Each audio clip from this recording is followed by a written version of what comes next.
Vinyl community, welcome back to Fat City Vinyl. Got another update for you.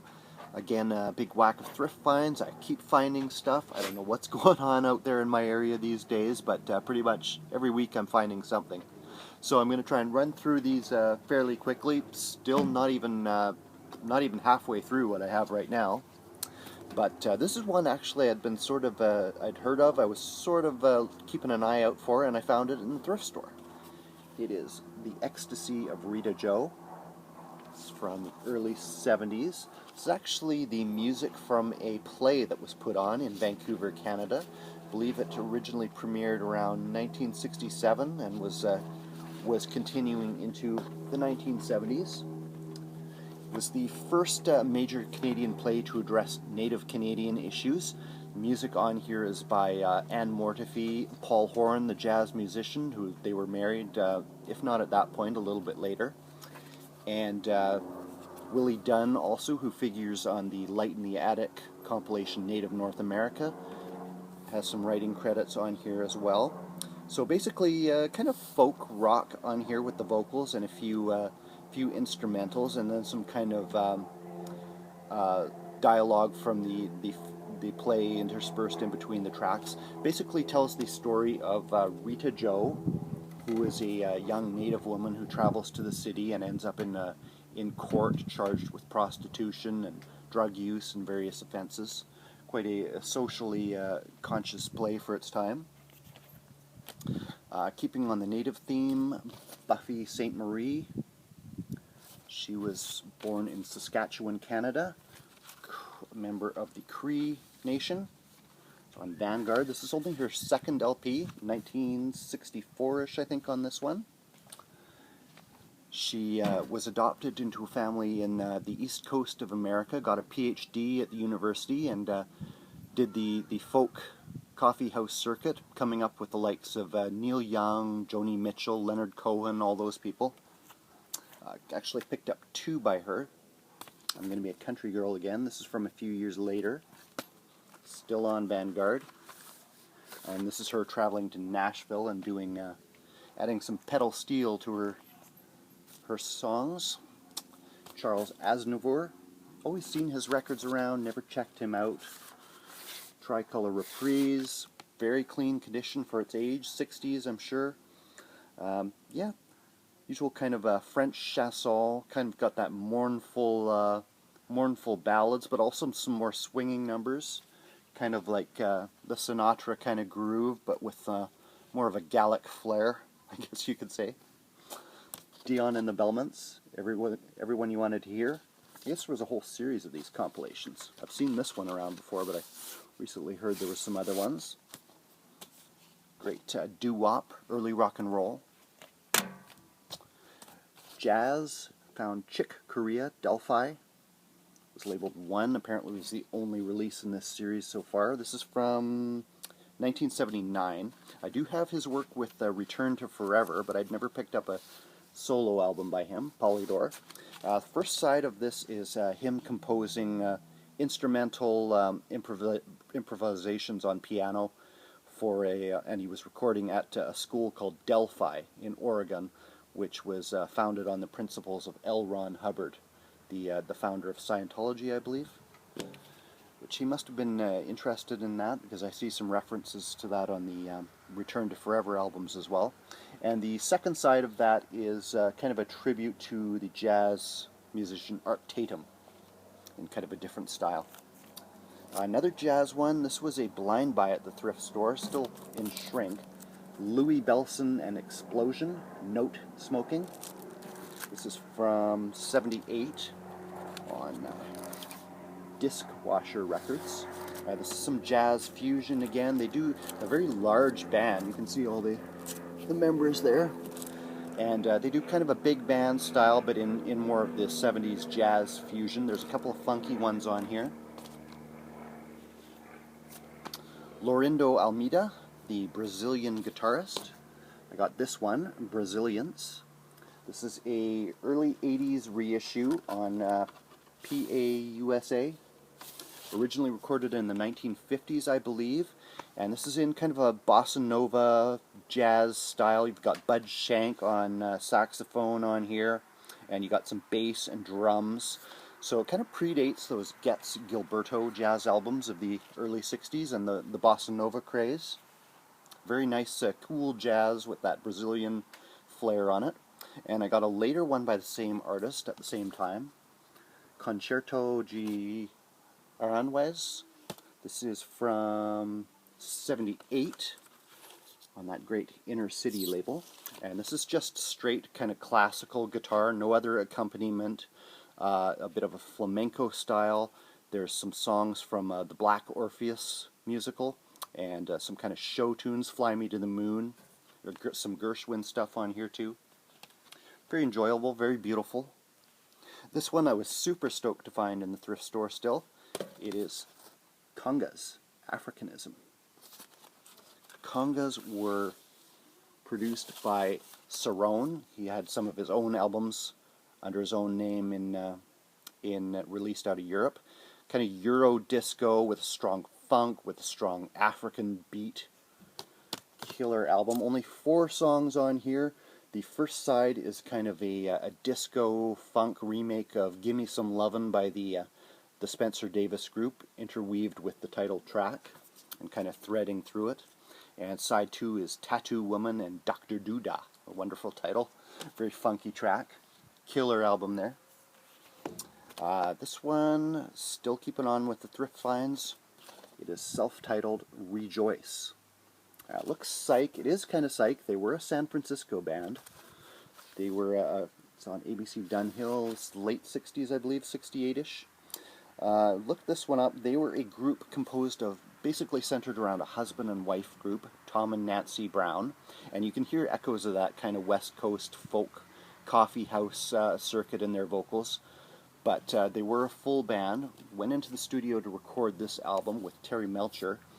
Eventually he pushed to complete the album with session musicians, so you get some of the Wrecking Crew guys like Hal Blaine on drums here, Larry Knechtel on piano, and finished off the album. Very folky psych, not hard or electric psych at all, but there is a absolutely storming cover of High Flying Bird on here, which was also done by Richie Havens and several other artists, with Nancy taking a lead vocal on there. Killer cut. A couple of record store cheap bin finds. Sir Douglas Band, Texas Tornado. This was just a few bucks. It's from Atlantic, 73 on this one. Kind of a companion to the Doug Somm and Band album, which I do have. I picked that up quite a while ago. Apparently some of the tracks were intended for that album but didn't make it. Killer players on here. You got David Fathead Newman and Dr. John on some tracks, and just Tex-Mex, border rock and roll, folky, hippie stuff, cool beans. Michael Nesmith from the Monkees, First National Band, Magnetic South. Got this for just a couple of bucks. RCA. I believe this was their first album. I do have a CD compilation of their work, but I've never been able to pick up any of their albums cheap before until now. Mike Nesmith, the kind of the cowboy poet of the Monkees, comes into his own on his own albums. One reggae one that I found in a record store, Toots and the Maytals, Just Like That. This is one I'd never seen or heard from before, on Mango. This is from 1980, I believe. One of the very last ones with the original Maytals lineup of Jerry Matthias and Raleigh Gordon on the backup vocals, and just a kickin' band with Jackie Jackson, one of the veterans of ska music, on bass, Willie Lindo on rhythm guitar, Mikey Chung on lead, Winston Wright on organ, Harold Butler on piano. Toots doing what he does best. They kind of update the ska sound for the late 70s, early 80s on a couple of tracks. There's a couple of gospel numbers. Toots he sounds exactly the same whether he was recording in 1964 or 2004. Still on tour right now. I think they're just wrapping up a current tour. One record store I popped in, they have a bargain bin right in the right inside the front door where they clear out some new vinyl, sometimes very cheap, and I found these ones there. Monkeytoes Santa Maria, Son of Mongo, Blackout. It's from late 60s, early 70s, I believe. Reissue on Fania. This one alternates between, you can see in the track listings, you get one English title, one Spanish title, or two Spanish titles, then an English, then a Spanish, and the English titles are kind of stack style Southern soul, and then the Spanish titles, of course, are more in that Latin groove. Very nice album. Got to one more out of that that kind of budget or bargain reissue bin. It was a blind buy, but I figured I knew exactly what it was when I picked it up. I was right, but I didn't know how good it was going to be. It is called Coke, or Coque maybe. Not to be confused with Coque Escovedo. This is a Latin kind of funk rock band. It's on the Sound Triangle label. This one is from '72, I believe. Just killer Latin grooves. They were kind of a group of young men, basically not teens or not much out of it, out of Little Havana in Cuba, and just killer songs right from the start to the bottom on here. One or two more kind of more traditional Latin songs, but just some killer Latin funk and rock grooves on there, inspired by Santana and Malo and Tierra and all those groups.